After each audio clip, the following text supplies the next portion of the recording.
আপনার এখন আর দুনিয়ার কোনো খবর থাকবে না। এবার আপনি সরাসরি আল্লাহর কবেন, আল্লাহ আমার জায়গা মতো পৌঁছাইয়া দাও। এবার আল্লাহ মালাকুল মউতের কইব, তুই এবার যদি মোবাইল লস আর যদি ছোড়া লইয়া কবাইতে থাকস, আমার বান্দা টের পাবে না। তার কারণ তার চোখের সামনের যে রুমাল, এই রুমাল দ্বারা সে যেখানে চলে গেছে পুরোপুরি অবশ হয়ে গেছে। এখন সে সম্পূর্ণ আশিক হয়ে গেছে, জান্নাতের আশিক। সুবহানাল্লাহ। এবার আপনি জান্নাত দেখার পরে আপনার যদি সারা শরীর কেউ কুচা কুচা করে, টুকরা টুকরা করে, কিমা কিমা করে যদি আপনাকে মশলার মতো বানায়, আপনি বুঝতেই পারবেন না কি হয়েছে। আল্লাহু আকবার বলেন। এই অবস্থাতে যখন আপনার রূহটা কবজা করা হবে, আপনি কোনো কিছুই আপনি কিন্তু বুঝবেন না। আপনার তো এখন রূহটা চলে গেছে, এখন চলে যাবেন কবরস্থান। কথা ঠিক? এইগুলো একদল। তো এই দলের কথা বুঝতে হলে এই রুমালটার ব্যাপারে আমার দুটো কথা আছে। যে রুমালটা সেটিং করবেন, রুমালটা আটকানোর জন্য পুরুষের চেহারায়ও সেটিং করা হবে, নারীর চেহারায়ও সেটিং করা হবে। সব নারীর চেহারায় সেটিং করা হলেও এক শ্রেণীর নারীর চেহারায় সেটিং করা সম্ভব হবে না। এটা আবার কোন নারী? যেই নারী দুনিয়ার জগতে পর পুরুষকে নিজের বডি দেখাতো, চেহারা দেখাতো, পর্দা করতো না, দায়িত্বে চলতো, ওই নারীর চেহারায় কিন্তু এই রুমালটা সেটিং করা সম্ভব হবে না। যদি রুমালটা সেটিং করা সম্ভব না হয়, তাহলে কিন্তু অবশ্যম্ভব হবে না। যদি অবশ্যম্ভব না হয়, মালাকুল মউত রূহ কবজ করলে কেমন লাগে সেটা কিন্তু পুরা পুরা কষ্টটা আপনি বুঝতে পাবেন। এজন্য মা বোনদের প্যান্ডেল কি আছে?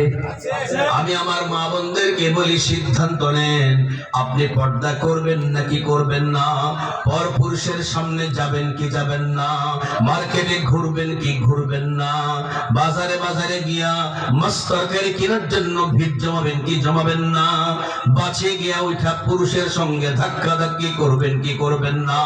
এগুলো যদি আপনি করতে পারেন, আপনি মনে রাখবেন ওই রুমাল আপনি চোখ দিয়ে দেখা সত্ত্বেও কিন্তু আপনার চেহারায় ফিটিং করা সম্ভব হবে না। কথা কি আমার না আল্লাহ রাসূলের?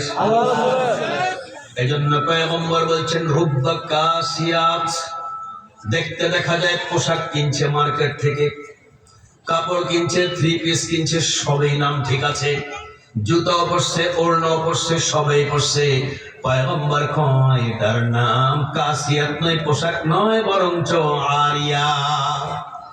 পোশাক পরে উলঙ্গ, পোশাক পরে উলঙ্গ।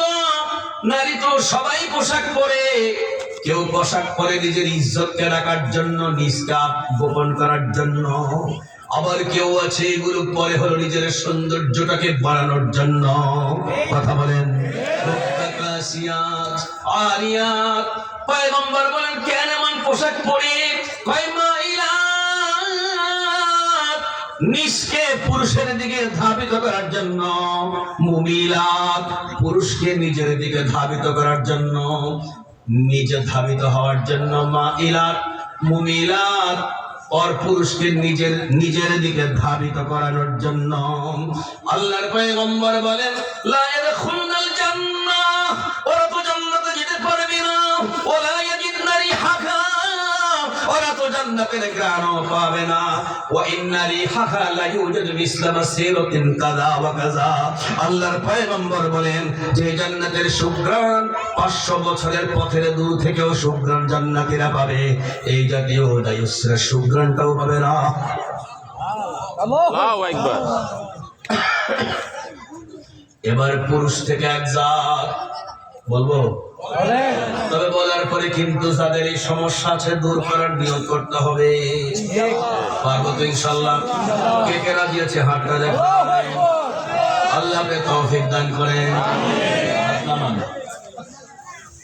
বলে যে ওই সমস্ত পুরুষদের চেহারায় রুমালটা ফিট করা যাবে না, যেই চেহারায় পয়গম্বরের দাড়ি আছে এক মুঠ নাই, অথবা মোটেও নাই, হয়তোবা একেবারে পুরাশের দেখতে নারীর মতো, অথবা আছে কিন্তু এক মুষ্টি নাই।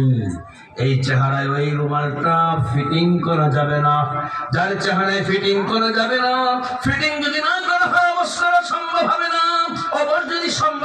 অবশ করা যদি সম্ভব না হয় তাহলে কিন্তু তার ব্যথা সে ভালো করে বুঝবে। কথা বলেন ঠিক কিনা? তাহলে এখন কি করতে হবে? রুমালটারে সেটিং করার জন্য দাড়ি রাখতে হবে। দাড়ি আবার রাইখা জুতার ব্রাশের মতো নয়, বরঞ্চ আল কুবজাতুল ওয়াহিদা, ইন্নাল বুজুবা ফিল লিহয়া আল কুবজাতুল ওয়াহিদা। হযরত ইবনে ওমর রাদিয়াল্লাহু তাআলা আনহুমার ফতোয়া, যদি কেউ দাড়িতে ওয়াজিব আদায় করতে চায় তাহলে তার জন্য এক মুষ্টি, কথা বলেন, এক মুষ্টি দাড়ি রাখা ওয়াজিব। রাখলে মৃত্যুর সময় ফায়দাটা কি হয়? রুমালটা সেটিং করা যাবে, না থাকলে রুমালটা সেটিং করা যাবে না।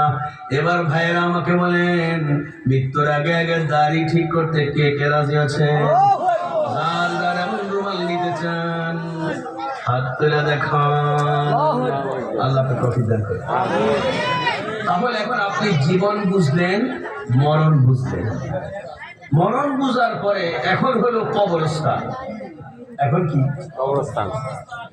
আপনি দেখতে পাবেন প্রত্যেক মানুষকেই